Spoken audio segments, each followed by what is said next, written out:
for example, of President Bush when 9/11 came down. And the one thing that, if you notice in his speech, was that he talked a lot about what's great about America, how America was going to come together, how America was going to deal with this situation. He wasn't talking a lot of anti whoever they thought it was rhetoric. He was just like, no, you're not going to attack America. America is not going to stand for that. That's leadership. You know, after the shootings under President Obama's watch, same thing. This is what America will do. America will not stand for this. We will not stand for Americans being targeted. You know, that's leadership. And God knows both of those gentlemen, both of those presidents had plenty of people that didn't approve of what they were doing, including those in their own parties. But when the time of crisis was there, they stepped up and recognized that everyone, whether they like you or not, is looking to you for leadership. And I think that's the thing that you are referring to. It is, definitely, because what I've been listening for is that one moment where he'll just come out and say, you know what, enough is enough. We need to get it together.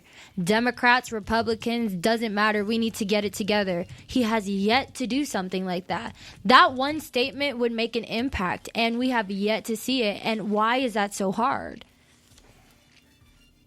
Well, I think you have to look at a lot of different things, because in the corporate world, in some situations, you is do as I say, don't bother to challenge me. And he may have some challenges behind understanding that everyone is part of the process.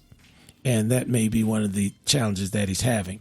You know, we could go all day and talk about what we perceive and that kind of stuff. But at the end of the day, when you look at what has occurred, some of the rhetoric that you're hearing on certain news channels and that kind of stuff, it does make you sort of pause for the cause.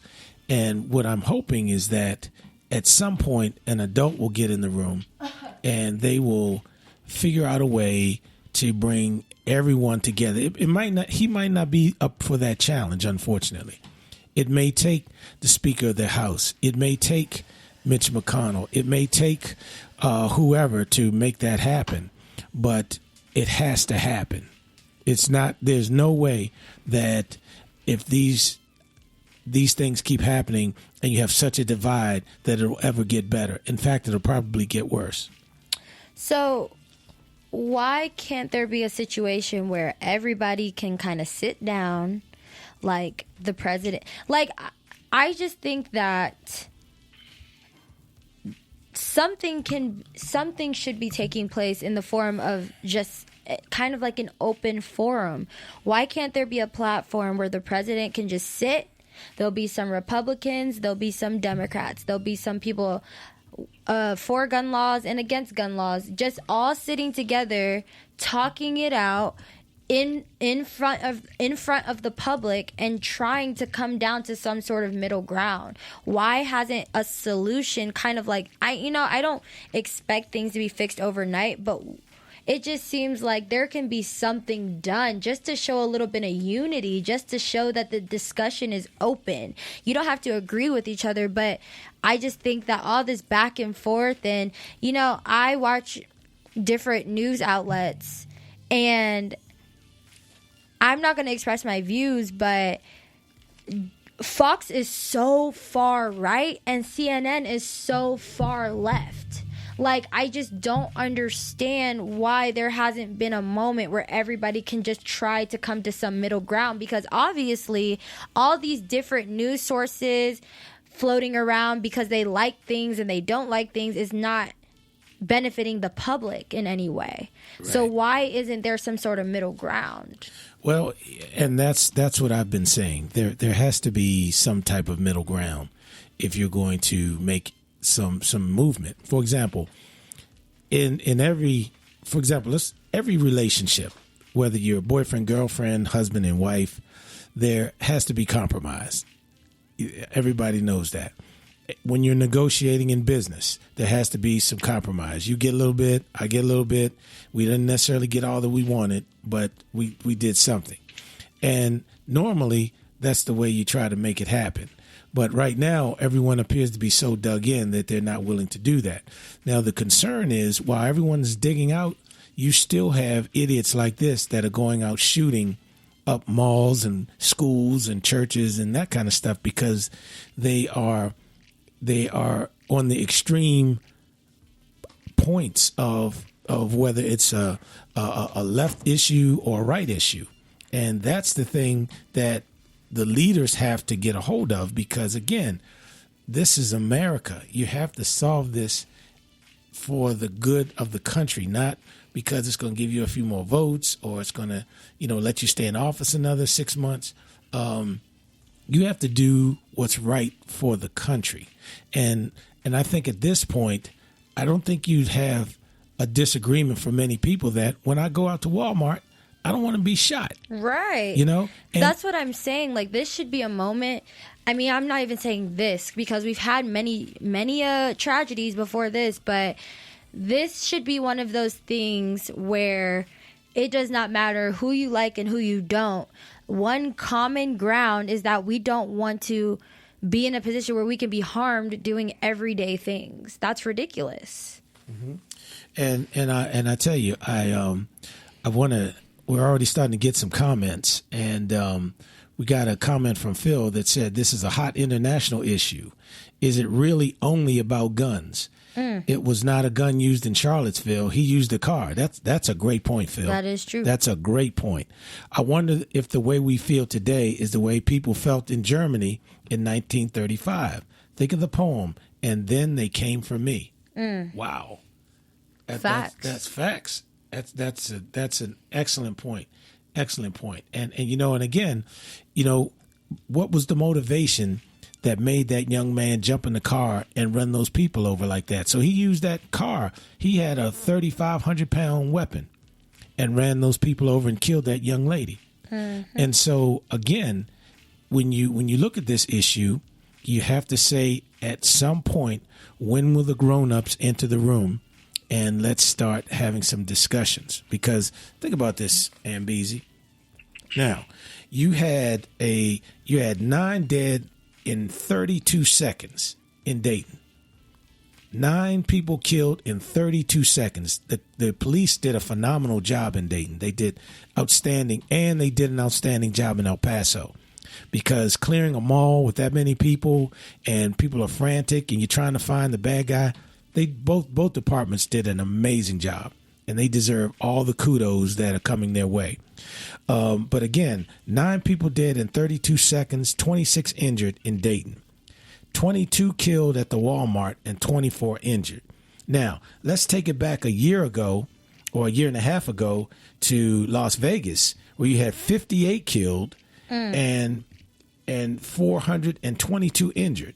Now, so between just those 3 incidents, now I know there have been more, but just those 3 incidents, you've got 79 people killed and 570 people injured. Wow. Now, come on. In Las Vegas, people were just out enjoying an evening of country western music, just enjoying a nice evening in October. People at the Walmart shopping.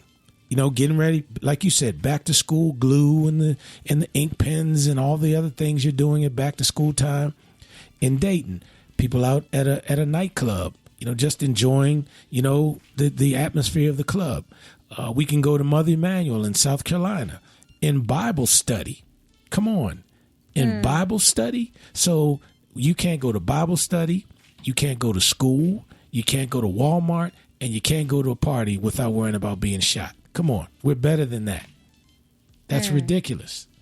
That's ridiculous. And the thing about it, you see, it's easy to get in an office and talk about these are the things we need to do. Okay, we're going to put this in a committee and do that. But think about the thousands of people that are impacted by this. And the reason I say this, it's not just the families who are suffering, and I'm not taking anything away. I really feel terrible for those families, but those communities are hurting. And then you have other people, like you were saying, Ambezi, that are saying, you know what, maybe I'll start shopping online now because I'm really not trying to go to the mall. Or, you know what, I'd love to see the new Spider-Man movie, but, maybe I'll wait for it to come out on Netflix so I can sit in my house because at least I know I'm not going to have to worry about getting shot in my own home. Right. For the most part. So, I mean, this thing has ramifications that go way beyond just that group of people that were impacted at Walmart and at Dayton. I mean, certainly they are suffering, but the impact is just greater than most people realize, including those that are dragging their feet in terms of at least let's sit down and talk about this. Well, I think that is a good place to go into our break. So let's get to that. And then when we get back, we'll talk more about this. So keep it locked. We'll be right back. Straight no chaser. Talk radio. We never dilute the issues. We serve the hard stuff.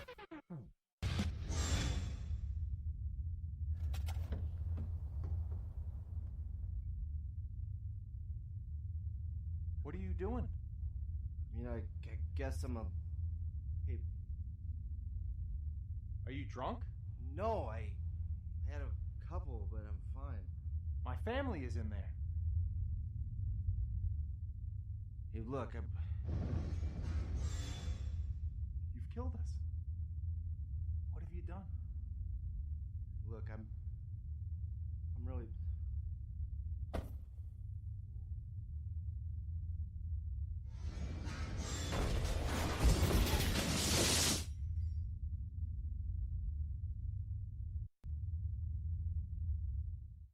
Today in school, I learned a lot.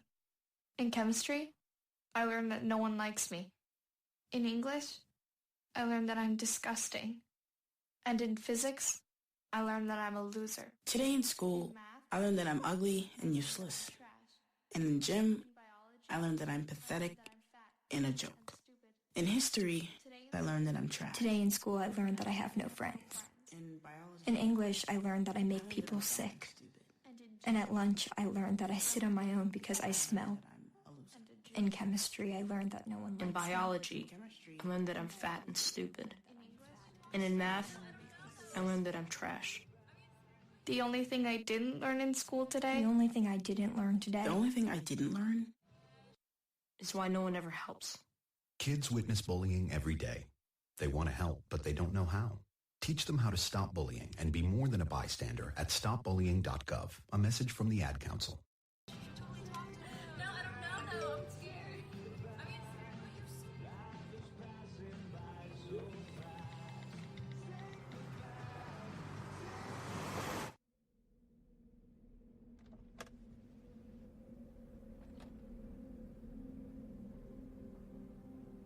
you know that you're in my lane?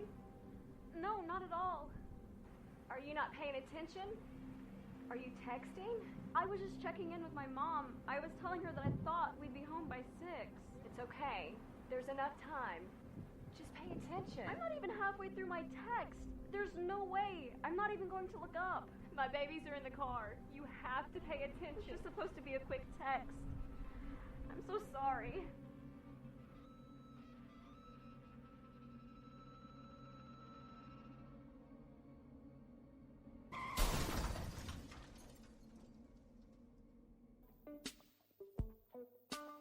Let's get back to your girl Aunt BZ, Thin Bad, and the Chief.